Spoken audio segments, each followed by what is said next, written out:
Hello. चलिए आप लोग तैयार हो जाइए आज के ऑनलाइन टेस्ट के लिए। ऑनलाइन टेस्ट की सूचना आपको पहले ही दी जा चुकी है। वो सूचना क्या है कि लाइट का लेसन समाप्त होने के पश्चात आपका एक छोटा सा प्यारा सा बहुत आसान सा टेस्ट लिया जाएगा। उस टेस्ट में आप देखिए, पहला क्वेश्चन आपके सामने दिया गया है, सामने आप देख रहे होंगे। Standard 10th online test science 1 chapter 6 and 7। अब चैप्टर यहाँ मैंने नहीं रखता, चैप्टर आपकी बुक में कोई हो सकता है। आप लाइट संबंधी चैप्टर को देखें, तैयार करके आए होंगे, आप उसका एग्जाम देंगे। क्वेश्चन नंबर फर्स्ट में ब्लैंक आपको भरना है। यहाँ पर प्रश्न आपके सामने है। प्रश्न पढ़ना जरूरी है इसलिए ताकि ये हैंड रिटन है, आपको किसी शब्द में किसी अक्षर में कोई प्रॉब्लम ना हो, इसलिए मैं पढ़ रहा हूं। आप प्रश्न एक एक करके देखते जाइए, इसका आंसर लेते जाइए, लेकिन ध्यान दीजिए आंसर लिखने के पहले आप पूरा सेंटेंस लिखेंगे। जहां पर ब्लैंक है, जहां पर रिक्त स्थान है, वहां पर शब्द को भर करके क्या करेंगे, आप अंडरलाइन कर देंगे। सिर्फ आंसर लिखने पे उसके नंबर आपको नहीं मिलेंगे। अब क्वेश्चन नंबर 1 देखिए। प्रकाश की किरणों का अपने मार्ग से विचलित होने की क्रिया को क्या कहते हैं? अब प्रश्न आप समझ रहे होंगे। प्रकाश की किरणों का अपने मार्ग से विचलित होना डैश है। What do you say if the rays change its direction after entering from one medium to another? Question number 2। मानव नेत्र की सबसे बाहरी पारदर्शक स्तर को डैश कहते हैं। क्या कहते हैं? बाहरी स्तर को। आप वहां पर नाम लिखेंगे। व्हाट डू यू सी या what is the name of the outer most layer of the human I? Question number 3। प्रकाश के मार्ग में अपारदर्शी वस्तु आने के कारण डैश का निर्माण होता है। अगर प्रकाश के मार्ग में पारदर्शी माध्यम आता है तो प्रकाश दूसरी दिशा में निकल जाती है, लेकिन अगर अपारदर्शी है, ओपेक है, तो उस पार नहीं जाती है, बल्कि निर्माण होता है। किसका होता है आप लिखेंगे। Question number 4। प्रकाश का अपवर्तनांक प्रकाश के डैश पर निर्भर होता है। Index of the light is dependent upon dash dash dash dash dash. मानव नेत्र की तरह काम करता है। इसकी तरह, किसकी तरह काम करता है? Human eye acts like dash dash dash. प्रकाश केंद्र और मुख्य नाभ के बीच की दूरी को डैश कहते हैं। मतलब प्रकाश केंद्र और मुख्य नाभ के बीच की दूरी को क्या कहते हैं? What is the distance between optical point and principal focus? Question number 7। सूत्र लिखना है। लेंस की शक्ति बराबर, क्वेश्चन मार्क आगे दिया गया है, वहां पर आपको भरना है क्या होता है। Power of lens equal to. Question number 8। Dash के कारण तारे टिमटिमाते हैं। वो कौन सी प्रक्रिया है? प्रकाश की किरणों में वो कौन सी घटना है, कौन सी होनी है जिसके कारण तारे टिमटिमाते हुए नजर आते हैं? Question number 9। स्वस्थ नेत्र की स्पष्ट न्यूनतम दूरी को डैश कहते हैं। आप ये प्रश्न रिपीट कर लीजिए, थोड़ा सुधार लीजिए। ये प्रश्न थोड़ा सा चेंज करना होगा। स्वस्थ नेत्र की स्पष्टतम न्यूनतम दूरी इतनी होती है। कितनी? आप क्वेश्चन नंबर 9 ध्यान देखिएगा, क्वेश्चन चेंज हो रहा है यहाँ पे, थोड़ा गलत हो गया है ये। स्वस्थ नेत्र की स्पष्ट न्यूनतम दूरी डैश होती है, माने कितनी होती है? Question number 10। डैश माध्यम में प्रवेश करते समय प्रकाश की किरणें अविलंब की तरफ झुक जाती हैं। The rays of light bend towards the normal during entering from dash medium to dash medium. अब ये 10 क्वेश्चन के बाद में अगले क्वेश्चन के लिए आपको अगले पेज पर चलना होगा। आइए देखते हैं। तो हम आ गए हैं अपने अगले पेज पर। अगले पेज में क्वेश्चन वही है, क्वेश्चन रिक्त स्थान का ही 11वां क्वेश्चन है। लेंस की शक्ति की इकाई डैश माने खाली स्थान है। The unit of lens power is dash dash dash dash. Question number 12, खाली स्थान माने डैश लेंस का उपयोग जरा दृष्टि दोष में होता है। Blank lens is used in the old age defects.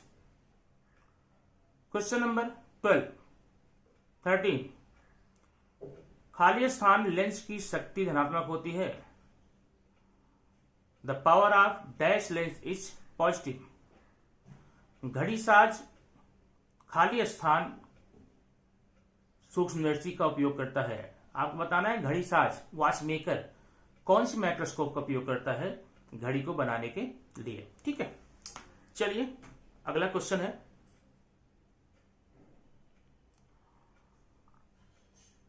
मानव नेत्र के डैश पर प्रतिबिंब का निर्माण होता है। माने आपको बताना है कि मानव नेत्र का वह कौन सा पार्ट है, कौन सा हिस्सा है जिस पर प्रतिबिंब बनता है।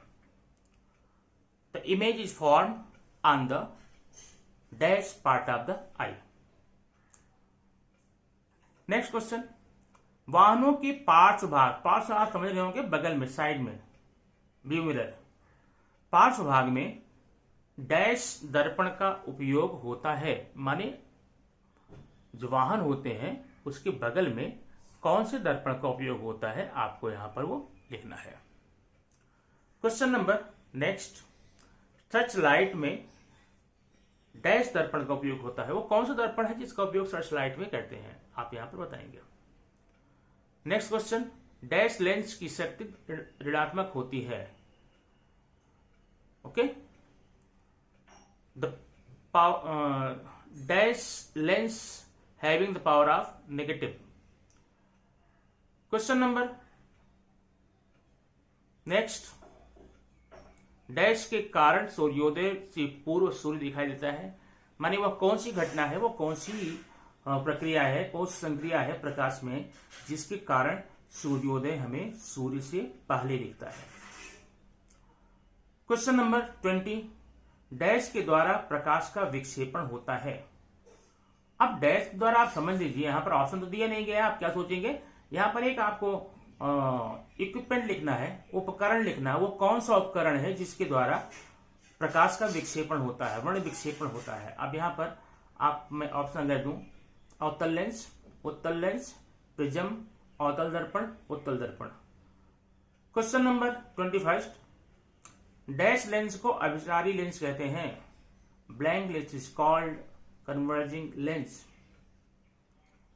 क्वेश्चन नंबर 22, वस्तु को हमेशा दर्पण के डैश तरफ रखा जाता है। अब डैश में दाएं बाएं ऊपर नीचे आगे पीछे क्या होगा, आप वहां पर उसको फिलअप करके इसके आंसर को देख सकते हैं, लिख सकते हैं। ठीक है, चलिए ये आपका क्वेश्चन नंबर 1 समाप्त हुआ।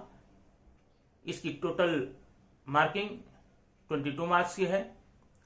अब अगले नंबर के लिए हमें छोटे छोटे कुछ प्रश्नों के आंसर देने होंगे जो कि आपको अगले पेज पर मिलेगा।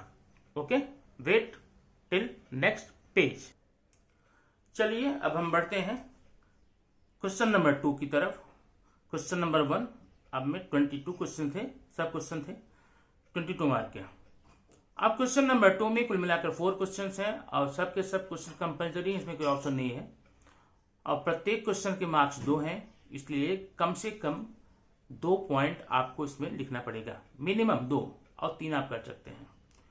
क्वेश्चन नंबर 1, मुख्य नाभि पर रखी गई वस्तु का प्रतिबिंब कहां और कैसा बनता है। माने कहां बनता है वो भी बताना है और कैसा है, उल्टा सीधा, छोटा बड़ा, वास्तविक और काल्पनिक, ये आपको लिखना पड़ेगा।